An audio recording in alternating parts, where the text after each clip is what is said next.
Welcome to Your Success Podcast. We give you actionable insight and stories behind real-life success wherever you go. Here are your hosts, Angelos and Mo.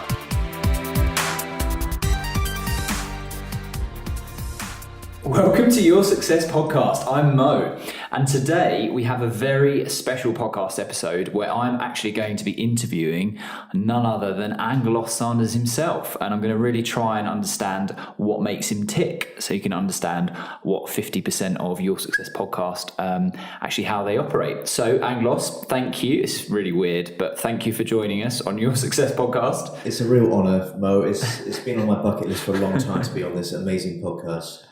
Good. So I suppose the first question that everyone's asking, how amazing is it to work with me? I think that it's a real privilege, Yeah. to be fair, a real honour. As you know, I have many pictures of you around my home, and the hair is just outstanding. You jealous of the hair? A little bit, Yeah. I'm not going to lie to you. Okay. It is magnificent. So let's get into it. You come across, and obviously I know you, but you come across as very confident. Have you always had that confidence, or is it something that you developed and learned? I think when I was a kid, my parents were a little bit worried about me being unleashed on the world, so they kind of kept me in a little bit sheltered, just because I had so much energy, and they were worried I'd beat up people in class or attack the teachers or whatever else I got up to. So I think I've always had that self-confidence, that self-belief within myself. And then when I was 14 years old, 15 years old, I love drama, I love acting, I love the whole thing of it. There was the Young Company in the Theatre Royal in Plymouth. They were looking for their lead in this play called Monkey.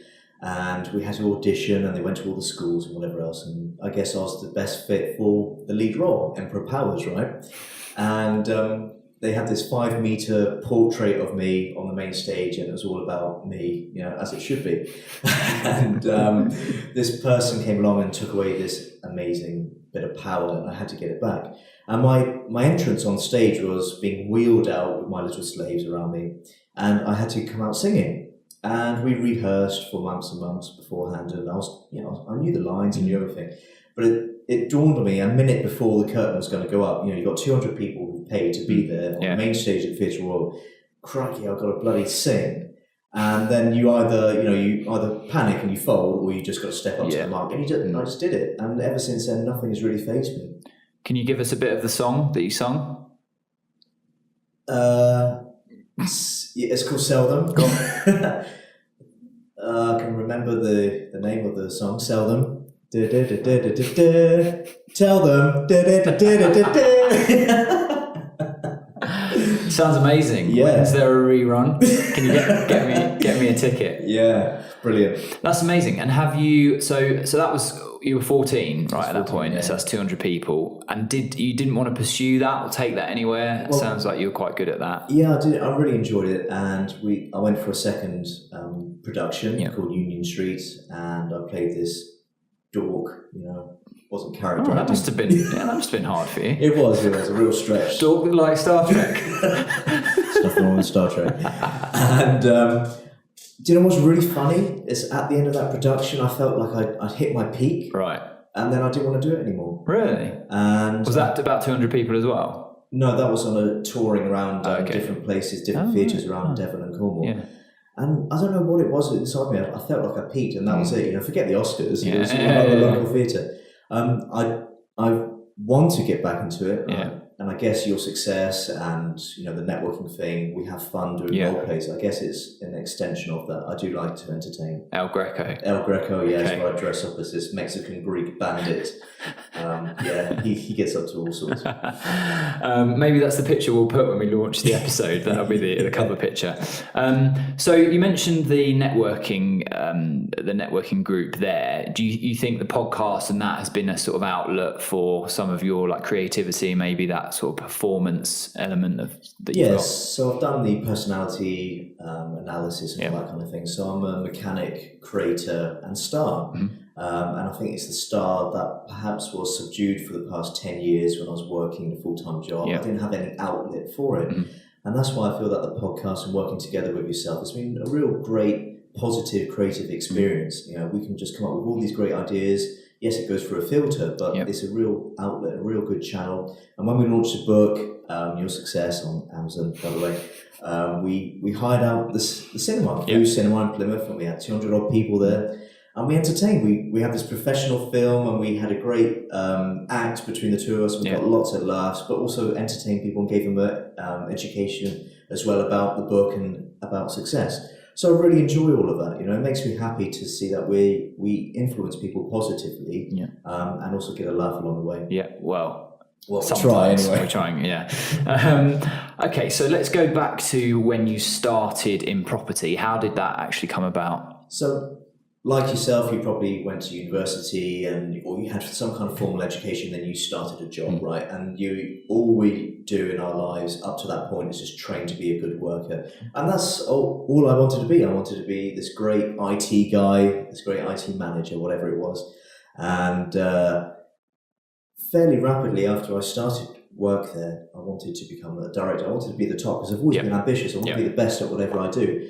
And then my mum, funny enough, she said to me, I think you should look at this property. It's a 6-bedroom student house. I was like, I'm not interested in property, Mum, for God's sake. I want to get and be the best IT guy you possibly can.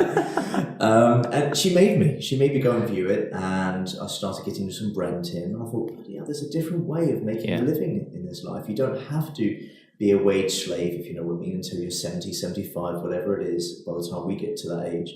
And I got the bug, and ever since then I've been buying property at a rapid pace. What year was that? That was 2007. Okay, and then you carried on working for how long? For 10 years. For 10 years to 2017? Sorry, no, it wasn't 10 years. It was 2007 to 2015. Right, okay. 8 years. Yeah, okay.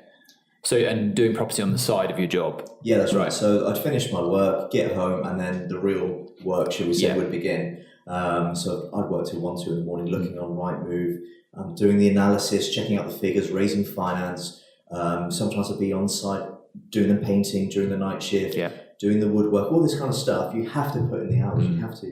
And I became, dare I say, obsessed with it, and to the detriment of my then girlfriends and their relationships, because my number one mistress was property. How many girlfriends did you have at one time? I can't even count. So there's an important part there about obsession versus balance, and we talk about it in the book Your Success, available now on Amazon. How do you sort of deal with and reconcile obsession versus balance? Because you always hear that to be successful in something you do have to be obsessed with it, but then you don't want to get to a point where you're older, you've got loads of money and loads of success, but you've sort of ruined or you've wasted your 20s, 30s, 40s when you've got good health and freedom. So how do you reconcile that? I think that's a really good question, Mo, to be fair. Thanks, mate. And I think it's very true, balancing obsession. But having said that, isn't it ironic that you can only really afford a lovely Porsche 911 turbo sports car when you're like 50, 60, and then when you do get it, everyone thinks, oh, what a loser, you know? Like a middle-age crisis, exactly. whatever it is, yeah. And when you're young, you want to have the sports car, but you don't have the funds to do it. So it's quite an ironic situation there. But the way I saw it in my 20s, I sacrificed a lot of time. I invested a lot of time, should I say. I sacrificed a lot of time with my friends and my then relationships, whatever it was, because I wanted to grow a business. I wanted to grow something that was going to sustain me for the long term. So as far as I was concerned, my 20s, it wasn't a conscious choice, it just happened that way. My 20s and early 30s now, I've just been investing in property, investing in my businesses, investing in my own personal education. And I guess for the past year or so, I've actually realised you've got to have some kind of balance in your life, because my wife, my wife, not your wife, we don't share wives. My wife, she deserves the best as well. And it's not always about business and making money and whatever else. It's about having a good balanced life and making time to be with your friends. And we write about it in the book, the 5 top 10 regrets that people have when they're dying. And one of them is not spending enough time with your friends. Because there's always time with your friends which goes out the window when you need to do X, Y, and Z. So it's really important to have that balance. And it's sort of, I think it's also about quality and not quantity. So it's not like, I'm spending 6 hours a day with my partner, but actually I'm on the phone for half of it. I'm on, the laptop for the other half. It's actually, well, if we've got 2 or 3 hours, but they're really good quality, you're having good conversations and focused, or just relaxing, watching TV or whatever it is, going for a walk, that's so much more powerful than having loads of time, but it not being good quality and not being there like mentally as well as physically. And that's the annoying thing with mobile phones and laptops. We're so distracted, and we seldom spend that quality time. Yeah. But yesterday, having said that, I spent time I've rekindled a friendship from school with a chap called Tyson, and really cool guy. And yesterday we watched Euro Trip and Road Trip. Nice. Great films, by the way. And it was just brilliant because you saw it, and it was filmed in the early 2000s, and people didn't have phones, and people actually spoke to each other and spent time together. And Tyson and I, we put our phones to one side, we had a good laugh, we had a good chat, and it was an absolutely brilliant evening. And we were in the moment, and that's what's rare these days. Half your mind's thinking about one thing, then a text message goes off, then a phone call. So you're always like scattermind, should you say? And it's, like you said, it's very important to be 100% focused. Be in the here and now with your partner, with your friends. And this is linked to sort of the next question and also the book, really about focus and the fact that you do need to focus on certain things and just focus on one thing, get it done, and then move on and sort of time box it. So that comes on to sort of working smart and working hard. What's your view on the two? I feel you need a combination of the both. Because you can't always be smart because you don't know what smart is unless you've made some mistakes, right? I think at the start, it's good to get educated, whether it's self-educated or go on a course or whatever it is. And you can cut out a lot of the crap that most people make. So you can accelerate your journey to success by doing it that way, by standing on the shoulders of giants, right? But there are times where you just have to roll up your sleeves and get stuck in there, and you have to work hard. You have to put in the hours. You have to make the sacrifices.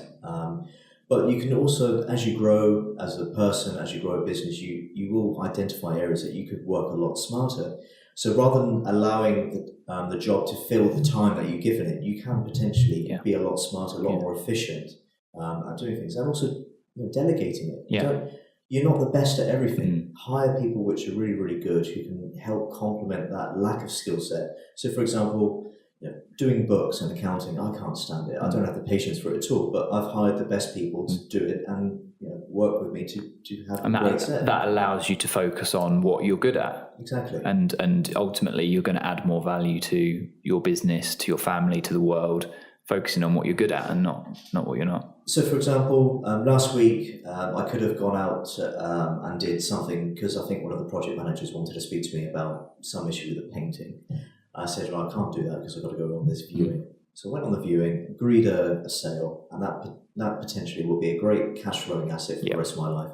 Or I could have gone and spoken about paint for half an hour, which we later spoke about. But the point is that you have to prioritize your time. You have to work on things that are going to be income generating as opposed to whoever is calling you at the moment and just shouting loudest and dragging your attention away from where it should be.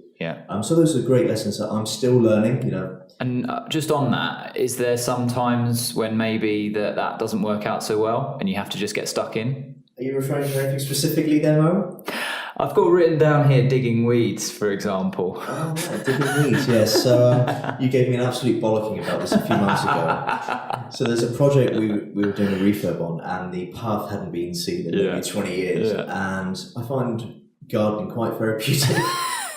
And there was this crazy paving for about 40 metres, and I dug out every single weed and thing, and it took me, a day and a bit. Not the only crazy thing in that garden that day. And you gave me such a bollocking because it wasn't a smart use of my time. Which also was a bit hypocritical because I've done similar things, and there's certain areas of the business in my business that I still do that I probably shouldn't be doing, and I just need to get them systemized and stop doing them.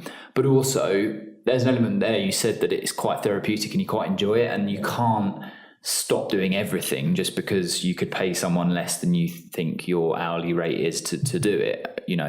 You do have to have some things that you like doing, and it's just balancing those. And I enjoyed it because it was nice and sunny. I had the new Mission Impossible soundtrack playing on repeat, and it was just brilliant. I loved it.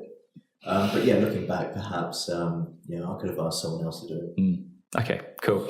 And as if you weren't busy enough with your property businesses and the events business and the podcast and the book and all these other kind of things and the new book that we're going to write, you're about to become a dad for the first time. Yeah, that I know of anyway. Yeah. So I'm really excited. He's due any day now, little Alexander, Nice. or Angelos Junior Mark 1 male edition, as his code name is. I can't wait. People tell me it's going to change my life. I can't wait for that change to happen. I'm sure things will be reprioritized. And you're on call at the minute, right? In case there's do you want to check your phone just in case there's any? Are we clear? We're good. Okay, we're good. We've got My lovely wife. We've got another 15 minutes. No drama. Okay, good. So I can't wait. It's going to be great, and I guess everything I'm doing now eventually will be passed on as a legacy to them. How has it changed your outlook on the world, on business, on finance since you found out you're going to have a? I think it's had a profound change. It's really sharpened me. As in, for the past maybe 12 months, I've been really focused on the book, on the podcast and things like that, and the network events business. And then I realised, yes, okay, that's great, but these are very creative things. They're not necessarily income-generating things in the immediate term. Yeah. So I've refocused on property, which is very important for me because I do enjoy it. I like the thrill of it. I'm working with a lot of investors. I'm giving them a good return on their money. Yeah. So it's a win-win for us all.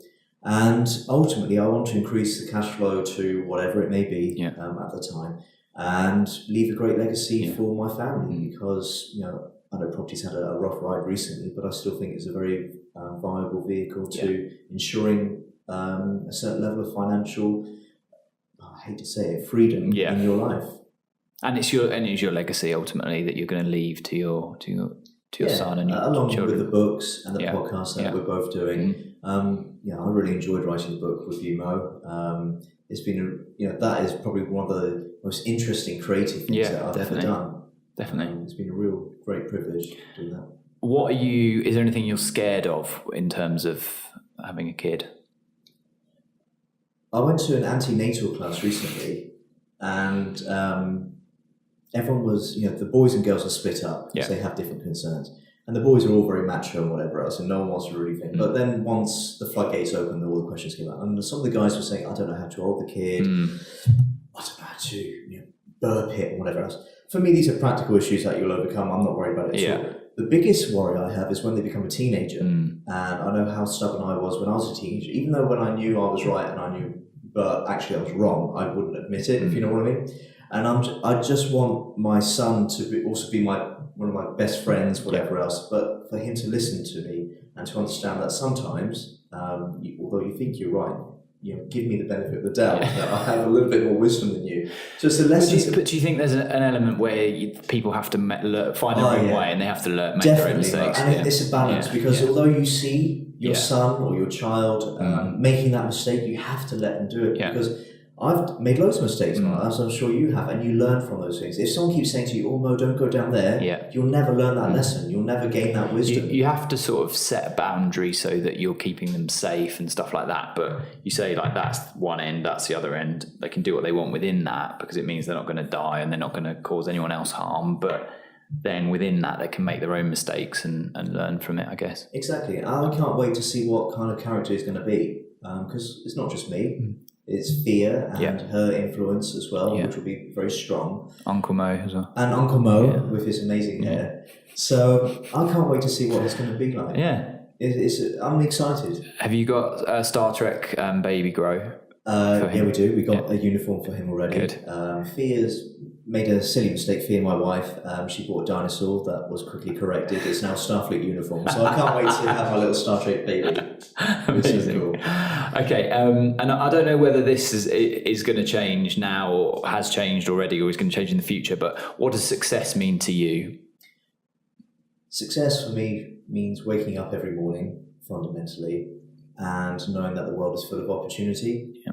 And I didn't experience that when I was in an employed job. I now know for the past 3 years I've been self-sufficient, shall we say, that literally the world is your oyster. If, let's say, one of our ambitions is to interview Warren Buffett, Bill Gates, Richard Branson, Oprah Winfrey, all these amazing people next year, there's nothing that can stop us from doing that, except ourselves, right?